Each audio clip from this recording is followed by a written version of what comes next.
Welcome to the Clyde FC Hall of Fame 2018.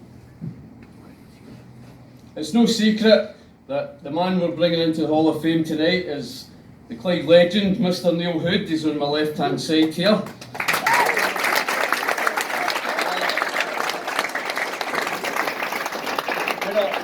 When I start out on these things, I start out with a blank sheet of paper, just as you see behind you. And one of the best places I go is the fans forum. That's usually a good judge of what we've done. So I'd like to just put up a couple of quotes, or a few quotes that sum things up.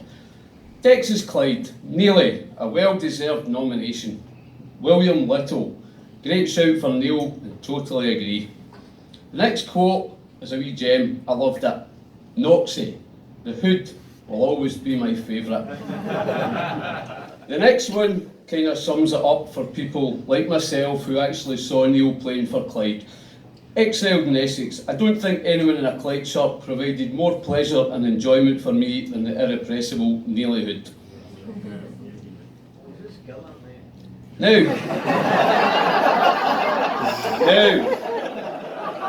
It's fair to say, not in the science fiction terminology, but we are not the first group of supporters to honour Neil Hood. In 2004, the BBC lunchtime programme Football Focus had a competition for every senior team in Britain to name its cult hero. Now, Clyde's nominations were an eclectic mix of Archie Robertson, Danny Masterton and Neil. Neil won through in the final vote, so to this day, Neil is Clyde FC's cult hero.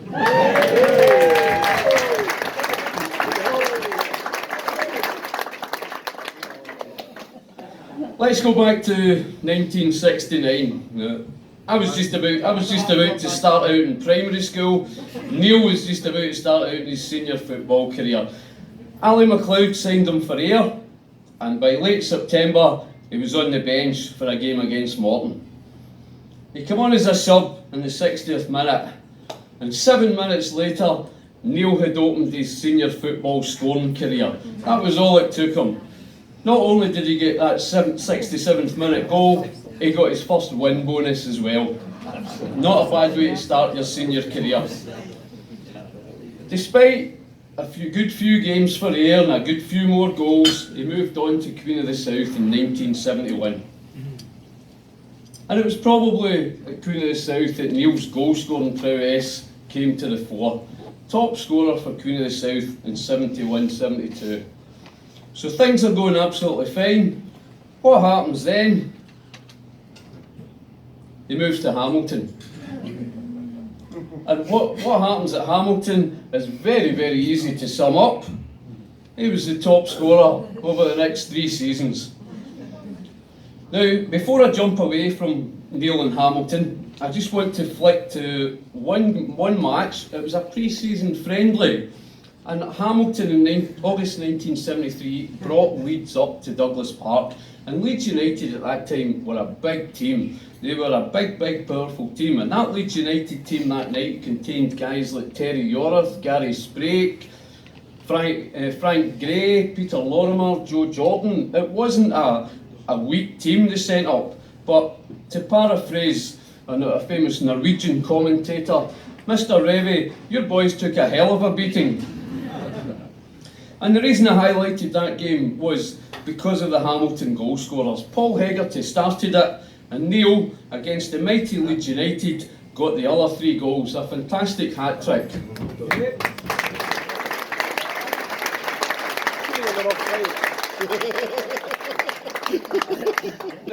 Now, whilst Neil was scoring all these goals for Hamilton, I was growing up and I was asking my dad all these questions that adolescent boys ask their dads, like why don't we sign Neil Hood, Dad? And Dad, would Neil Hood not score acres of goals for Clyde? Well, as it turned out, Stan Anderson took the hint and signed Neil for Clyde on the 1st of October 1975. And that season, Neil got a goal in his debut against Falkirk. He got a goal in his home debut against Airdrie, and he got a hat-trick against Montrose. And all of those three events actually came in the October he signed. And by the end of the season, he was top scorer with 17 goals. Unfortunately, Clyde get relegated, but these things happen. What's the matter for? That wasn't a Neil's fault. I did my best.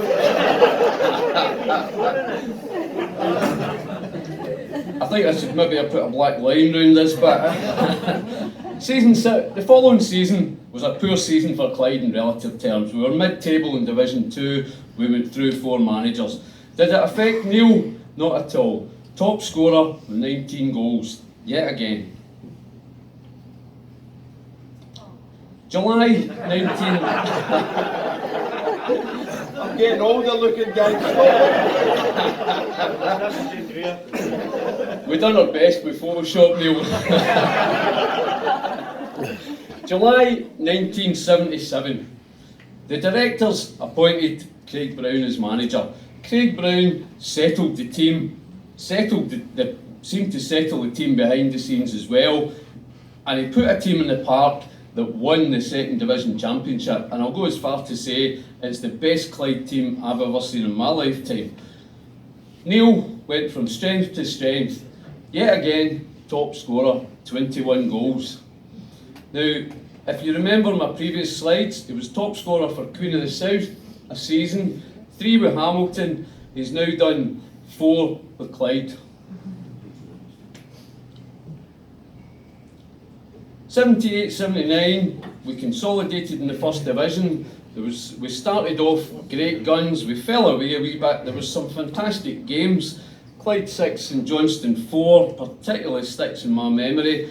Clyde 2, Dundee 1. Neil scored in both those games, but he only managed to be 3rd top goal scorer that season. Blame Craig Brown, I was on the bench too often.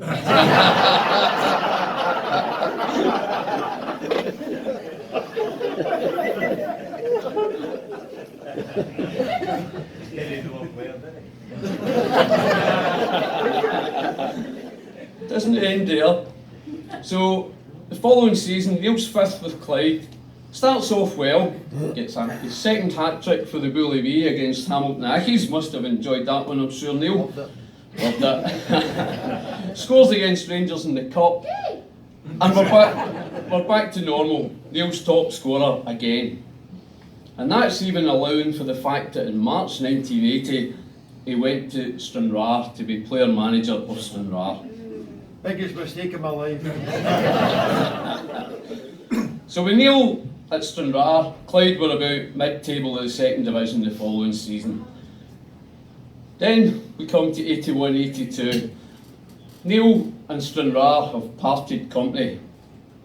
Craig's building Clyde up again, building a cracking team, but Craig sees a gap where he needs someone to fill in. And who better than the fans' favourite, Neil Hood.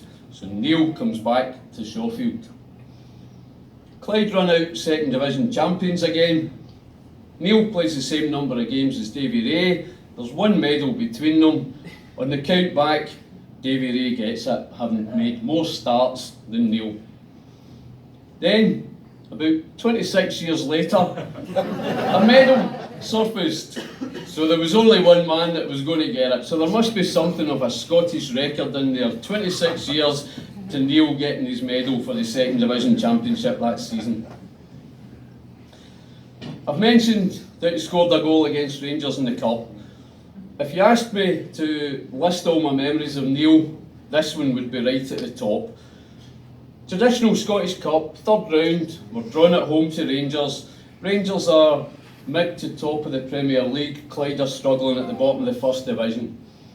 An hour played, we're 0-0, and we're given as good as we got. There's no way we are inferior out in that park. Neil gets the ball just inside the Rangers half. Now, if you know Shawfield at all, we're shooting towards the top board end, and the fog's coming in. So Neil gets the ball just inside the Rangers half.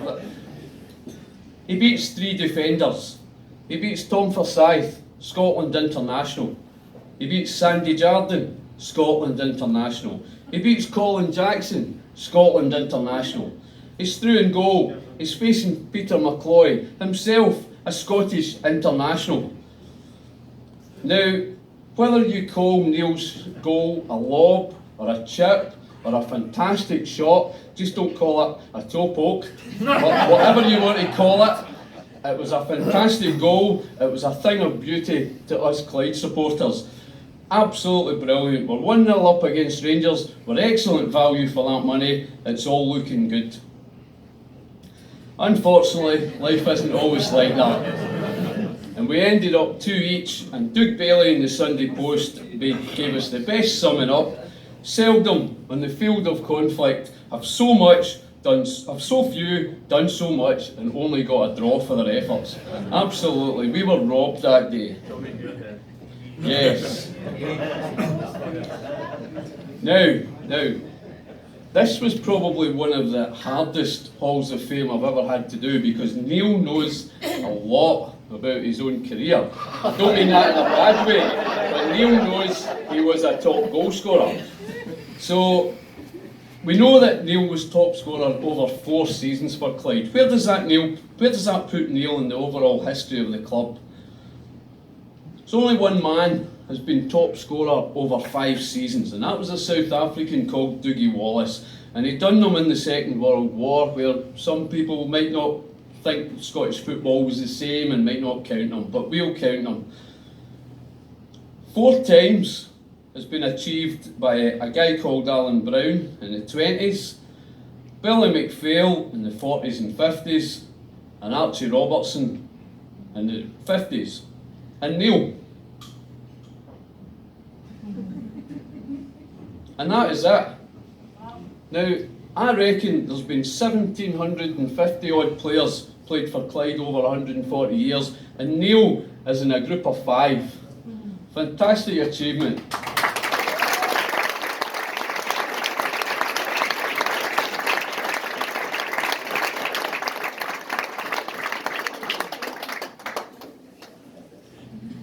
Now, if we look at the overall top goal scoring chart, Neil is sitting in 10th. Or another way to put it, there's 1,740 Clyde players behind him.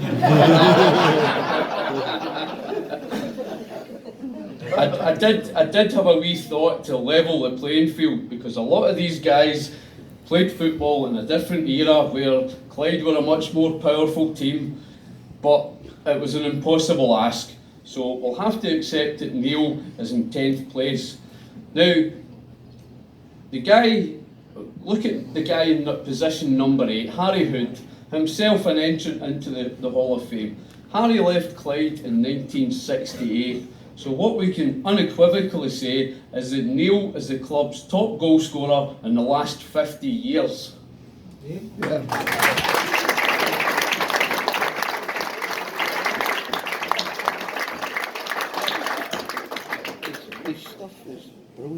So, I'd like to end in a manner that is becoming quite traditional. I'd like to end with a poem by my good friend Tom Kelly, who unfortunately can't make it tonight. Tonight we're here to honour Neil Hood. He should have played for Scotland. Yes, he was that good. Effort and skill wherever he played, his passion for Clyde, it didn't fade. Goals galore with assists by the ton. Is it any wonder he's our number 1? So tonight, ladies and gentlemen, the name of the game is to bring Neil Hood into the Clyde FC Hall of Fame. Ladies and gentlemen, Neil Hood.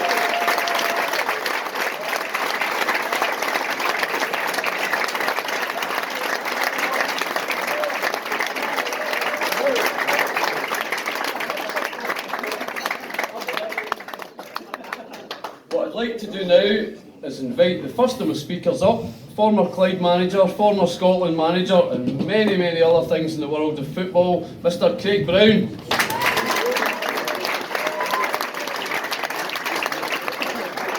I've been told to say he's only got 5 minutes.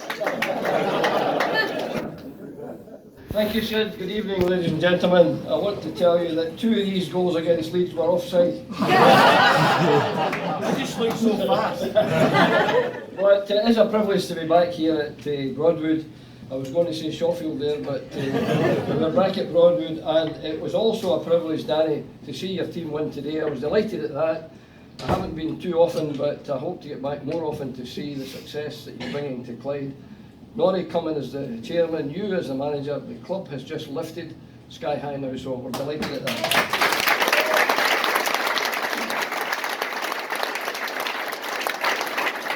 Now, it's been a privilege for me to, I think I'm the most privileged man in the room here, because genuinely, to have been all those years in professional football, I'm going to whisper it, 60 years in professional football. I signed for them. I signed for them in 1958. And they did my knee in, and I've been a cripple ever since. But after 3 years at Ibrox and then 6 at Dundee and 3 at Falkirk, I had to give up playing. But it's not the playing I want to talk about. The privilege I've had has been to manage 3 teams in Scotland, to be in the management at 3 teams in England, and to be 16 years with the SFA. This is when the poor playing career finished. I'm really privileged to have had 3 teams in Scotland, Clyde, Motherwell and Aberdeen. I worked with 3 in England at Preston North End, at Derby County and at Fulham. A great privilege down there. And why I'm telling you all that is because by far the club that is closest to my heart is Clyde Football Club.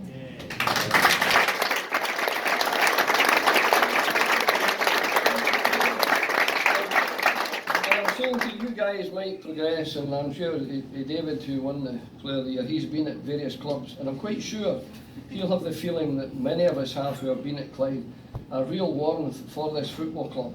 It is a wonderful institution, and one which will go from strength to strength, I'm sure, under the present regime. So thank you for that. That's nothing to do with you, Neely.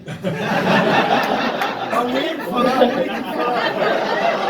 But we're coming to Neely because we had a lovely lady who was Sadie, her name. I never got her. I was 9 years with Clyde. I never got her surname. Sadie.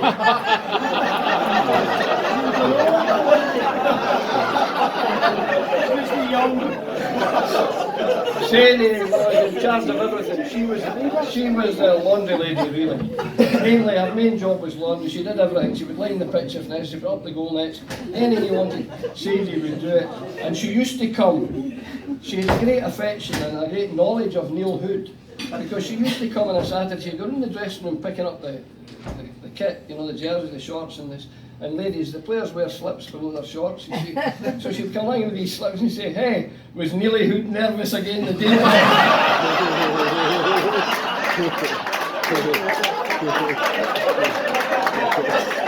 I don't know how she identified it when she seen it. Then this man, not only, we heard all the statistics, terrific. His record, I'm not going to talk about his record because he said he's already done that brilliantly. I will say to you, not only has he a terrific scoring record, great things about him. 2 things. One, his modesty. And I found, and I'm not being sarcastic, because I found over the years, with the bigger the player, the more humble he is. You know, and I've had the privilege to be in the dressing room when the guys like Kenny Dalglish and unfortunately not Dennis Law, I'm too young for that, but Kenny Dalglish was in the dressing room, Gary McAllister, McCoy, all these guys with big reputations, and honestly, they're all modest and unassuming individuals. Neil, deep down, he is the same as these guys. There is no bombastic stuff from Neil. He'll fight his corner, but he won't be boastful, and I've always liked that. And he's got a great sense of humour.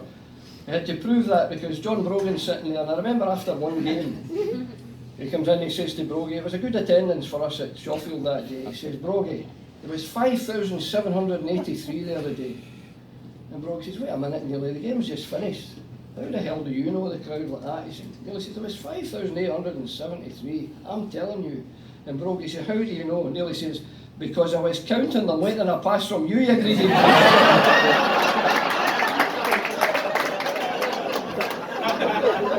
Great sense of humour, great sense of humour. And the last really thing I want really to say to you is this, that in Scottish sport there's an anti-hero thing. If you're good at anything, you're making too much money, you're getting too big-headed, you hear it all the time. For example, Paul Laurie did not win the Open Championship at Carnoustie. Van de Velde lost it. That's the Scottish psyche. There's a new blood group in Scotland, you know, it's B negative. Put everybody down. That is the thing. And I remember Alan Wells, 1982, fastest man in the world. He only won it because the top Americans didn't turn up. And we had a groundsman at Shawfield who managed to keep everybody's head the right size. Big Hughie for football, and Hughie Jimison. I remember when one morning we were training on a Sunday morning, and Mr. Robert Riley was a bit late. Riley was running along the corner. He says, "Where have you been, Riley?" Before he gets in to see us in the dressing room, "Where have you been?" Hughie's holding the dressing room door, and Rab comes in. He says, "I stayed up late." He stayed up late. This is the anti-hero thing. He says, "I stayed up late to watch Torval and Dean." And Big Hughie says, "See these two, I wish they would follow their arse." And they want everyone to fall, you want no one to be successful, and this was the thing. Now, I found that out at Shawfield, and I want to finish with this wee story. It's absolutely true. When we trained Tuesday, Wednesday, Thursday at Shawfield, and it was usually, you know, behind the goal or a bit of running around the place. And there we were every Tuesday. Now, if we lost on the Saturday, there was dog trials on a Tuesday. There was a dog meeting on a Thursday. We had to stop the ball. Mr. Brown, stop that ball, the announcement comes over. So we're lying doing press-ups and trunk curls while the dogs do their tight, and then we get up and get the ball again. So this guy came every Tuesday if we lost on a Saturday, and he had this dog with a muzzle on it, and he said, "Hey Brown, how did your team do on Saturday?" Now, if we won, they never come near me. And I say, an hour of defeat, and he came away with always two statements. He says, "Your team's shite." Now that's a technical term. And that hood is rubbish. He'll never score up a good goal. So this quite annoyed me, because I must admit I had a great affection for Mr. Hood. Although he'll tell you differently about the number of times he was on the bench. But this guy said, "How do you go on Saturday?" And he kept saying that, and it really bugged me. He never came near me when we won. Now, and I always told him where to go, second one was off. Right? And I think I'm handling this wrongly. I should be a bit more courteous to this guy. So I'll never forget this. He came up one day, "How are you on Saturday?" I says, "Wraith Rovers flipped it 2-1. We lost 2-1 in Kirkcaldy. "Ah, you're shite," and that. I says, "Listen, pal, how is your dog?" He says, "My dog is bloody brilliant." I says, "How do you know your dog's bloody brilliant?" He says, "It's won every race." I said, "Where have you been with that dog?" He says, "Well, I'm here at Shawfield, won every race here. I've been to Mount Vernon, I've been to Ermidale, I've been to Whitburn, I've been to Musselburgh." I says, "Wait a minute, these are Tuppence Halfpenny dog tracks. Wait till you've been to decent opposition, and then come and tell me your dog's bloody brilliant." He says, "What do you mean?" I said, "Well, go to England, for example." Well, 3 weeks later, I should have shut my mouth. He comes up, he says, "You tell me you go to England?" I says, "Yeah." I said, "How did you go on?" He says, "They put my dog in trap 5 in New Cross Dog Track in London." He says, "My dog was so fast out the trap. See, at the first bend, it was so far ahead of the English dogs, it stopped to have pups."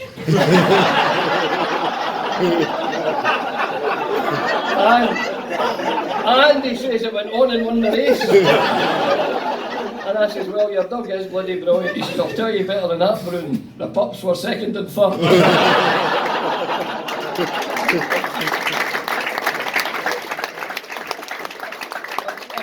I'm telling you that because there was no second and thirds with Neely. Neely was a winner. Neely was first, and I always said he went to the wrong club as player manager. Had he waited and gone to another club, one of these clubs that he played for, dare I say, I don't want to be disparaging to Stranraer, but he'd gone to Goodness South Hamilton to start his managerial career. I think with the attitude he has, with the camaraderie feeling that he had about a football club, he made the dressing room, that man. And I can tell you that. The dressing room was together like I've never seen in any other dressing room. And I've been in a lot of dressing rooms. And this man has been absolutely outstanding in terms of getting the guys together, having a social evening, having a golf day at Perth when they're playing St Johnstone up there, beating them 6-4. That kind of attitude that Neil Hood had to Clyde Football Club and to football in general, in my opinion, had he not gone, would have made him an outstanding football manager had he gone to the right club at the right time. I want to just conclude by thanking, I said on his panel, whoever picks the Hall of Fame people because I was very honoured when they put me into it some time ago. Now I think they've made a wonderful choice, Sid, because Neil Hood is the outstanding candidate for this award. And the last thing I'll say is that I read a great book. I love reading the football books, and it's usually autobiographies, but there's a guy in South America called Eduardo Galeano, and he's written a brilliant book, and it's called Football in Sun and in Shadow. Football in Sun and in Shadow is the title of the book, Eduardo Galeano, and he's just got 4 lines at the start of the book, and I always think of Nearly and I read these 4 lines, they come back to me. It says, we lost, we won, either way, we had fun. Every training session, every game with that man in your dressing room, that man in your team was fun, win, lose or draw, and to his great credit, we won far more often than we lost or drew the games, and he was responsible for that. He scored the goals that gave us the success, or the relative success that we had in those days. Ladies and gentlemen, this is a wonderful guy you've got here, the most humble, unassuming, humorous, caring guy, a father, a husband, I should say, Gina, sorry. I've had the privilege of sitting with his sons here, and you know, there's a family connected with Neil Hood. It's not just Neil himself. And I think every successful guy in football has a family, and there's no better example than that than Sir Alec Ferguson with his 3 sons and his wife Cathy. He always promotes them, and Neil does the very same. So, ladies and gentlemen, it's an honour and a real privilege for me to say just these few words about your Hall of the Fame entrant, Neil Hood. Thanks very much.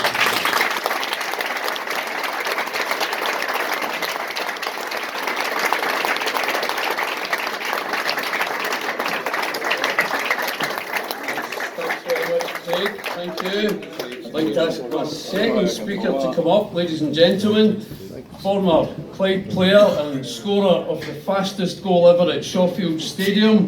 Ladies and gentlemen, John Brogan.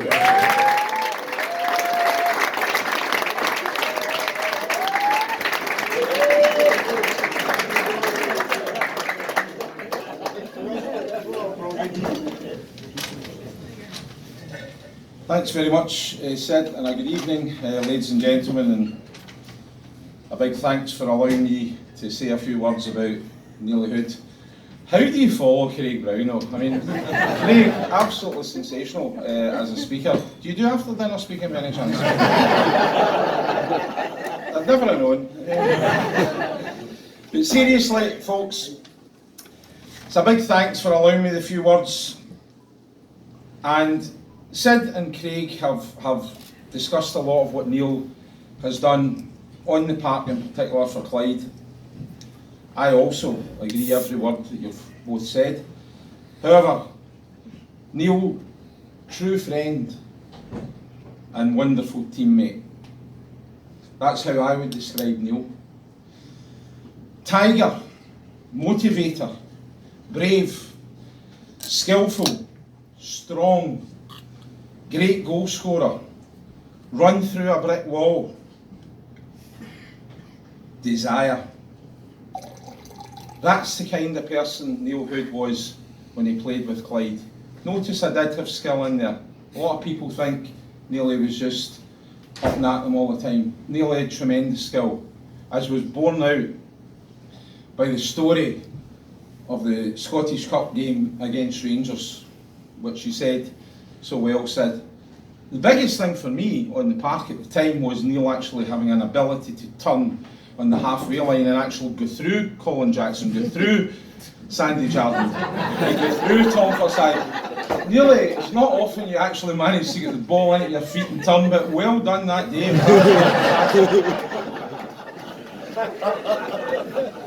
But it was wonderful that a friendship was born when I joined Clyde in 1977-78, the wonderful year that our boss, Craig Brown, still call you boss. You were a wonderful boss, if you don't mind me saying so. I know tonight is about Neil, but it was a fantastic thing to play for the club under Craig. But unbelievably so, it's quite incredible. Neil and I actually go back a little bit further, which I don't know if Neil knows about this, but in 1969, I was actually just round about that kind of height, there or thereabouts, 10-year-old, and I asked my father would he take me to a Scottish, I'm sure it was a Scottish Cup semi-final game. League Cup semi-final game nearly, and it was Celtic v Ayr United. And for whatever reason, bear in mind, you know, I've been sort of lifted over the turnstiles.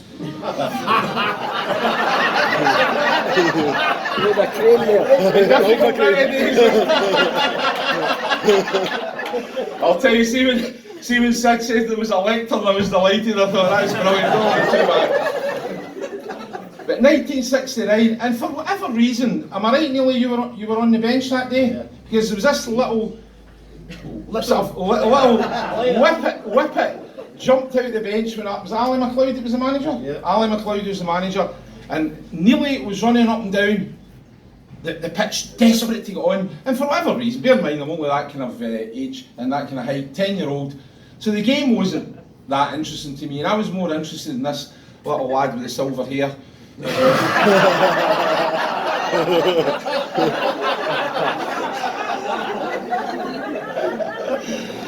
Of course, he did diet when he came to Clyde, but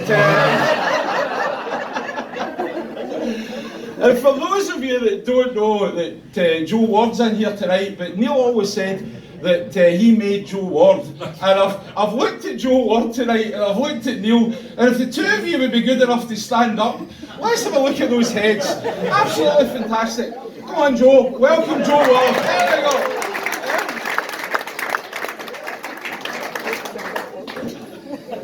So, someone else, ladies and gentlemen, who's in tonight, I know Neil has had a lot of regard for, but I'd like to mention him because I've said hello to him tonight, and it's great to see Dom Sullivan with us tonight, so lovely to see you, Dom.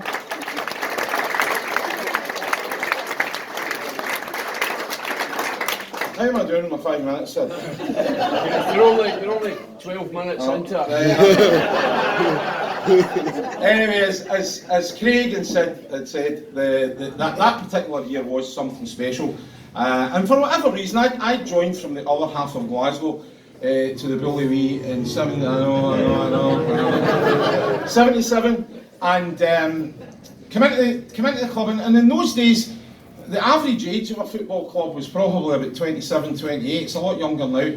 So I'm coming in as a sort of raw 19-year-old, and I'm wondering, you know, what's going on. And to be fair to Big Nearly, he sort of took me by the arm and sort of showed me the ropes. And I'm saying that in the nicest possible way, and made me feel welcome in that dressing room and in the club. Going back to what Craig had said earlier, probably the biggest factor of the dressing room spirit that year was down to Neil Hood. And certainly, Neil, I don't know if I've ever had the chance to say it publicly, but a big thanks for welcoming me into Clyde Football Club in the way that you did. You're welcome.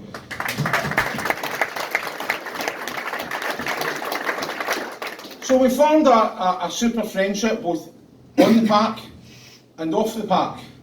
And one of the things that we get heavily involved in, believe it or not, was selling lighting.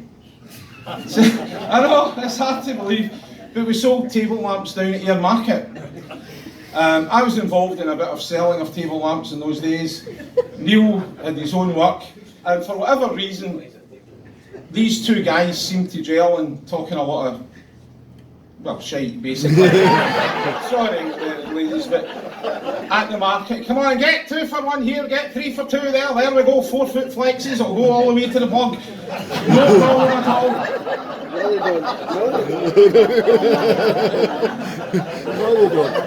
In fact, Nearly was that good, I wondered why he played football, to be perfectly honest. But it was really another bonding of the great friendship that we had, and we done that for about probably 4 years, 5 years, and we had some smashing times, and probably made a bit of decent money actually out of it. Said if I can bring up the point of the Rangers goal again, the goal that was quite special. Neil had this Cheshire Cat's smile, for those of you that remember, when he scored a goal. It wouldn't matter whether it was Rangers, or it wouldn't matter if it was Montrose or Stranraer or whatever it may be, that feeling of scoring a goal. And there was three occasions that I've seen that. 3 occasions. One was that particular day when you scored the in my mind, the best goal I'd ever seen at Shawfield against Rangers. The second occasion, if I can forward slightly, and it's a bit of duplication on what Sid has said, but the second occasion was at the Lenzie Golf Club when Neil was totally surprised that Craig and Billy Dunn had produced this medal that he so rightly deserved. And the third occasion, I'm forward winding slightly, I will come back, there was a day in January 2006 when Neil and I were hosting the hospitality. I think I was in this particular room. I have to say, Chairman Innes, not in the same league as it is today, absolutely fantastic. And I think, Neil, you were up the stairs, is that right? And we had a wonderful, wonderful day. Well, the Cheshire Cat, the score was Celtic 1, Clyde 2. Do we all remember it? I thought Neil had scored. I thought he'd scored. Absolutely fantastic. Well, what a day we had. I don't remember much about it, but what a day we had. And funnily enough, we were cheated. I'll make no bones about it. We were cheated out of that cup tie in 1980 when Tommy Muirhead cheated us out of it. Fact. Absolute fact. And seeing that particular day against Celtic, if my memory serves me right, were we not 4-5-1 winners? Yeah. But we managed to beat the referees, beat the SFA, beat everyone, and the Billy, we done it.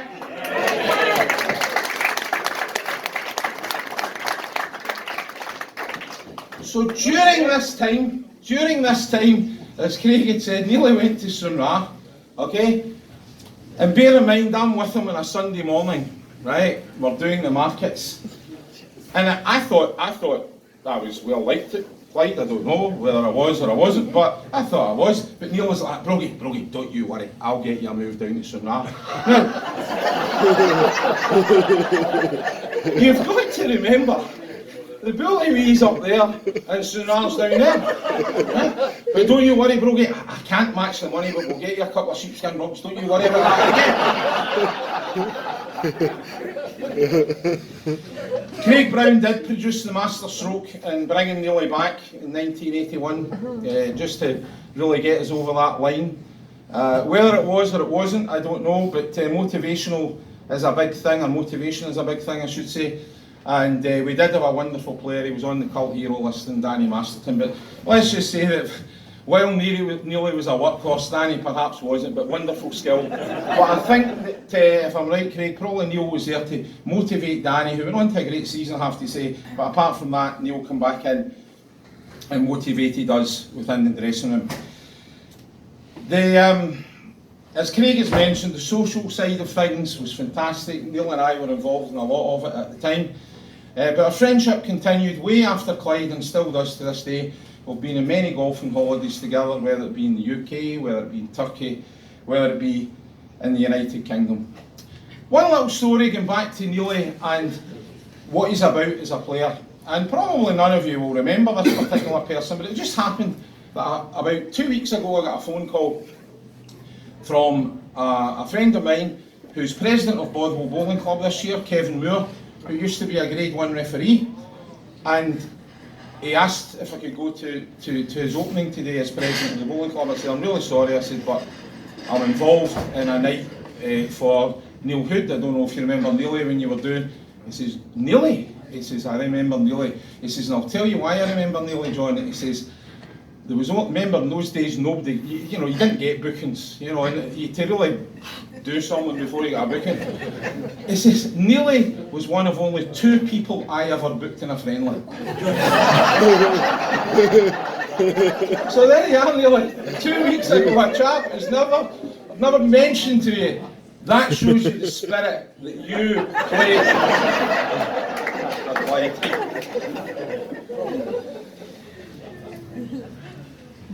We know he's held in high esteem in the club, and I would like to finish now.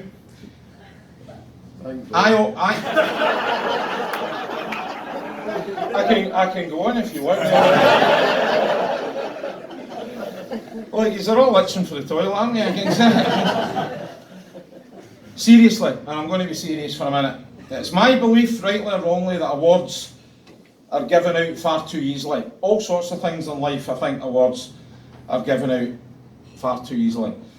But if ever was anyone who deserved to be inducted into our Hall of Fame, it's the man with what I called Clyde blood in his veins. Nearly, it really has been a wonderful 40 years of friendship.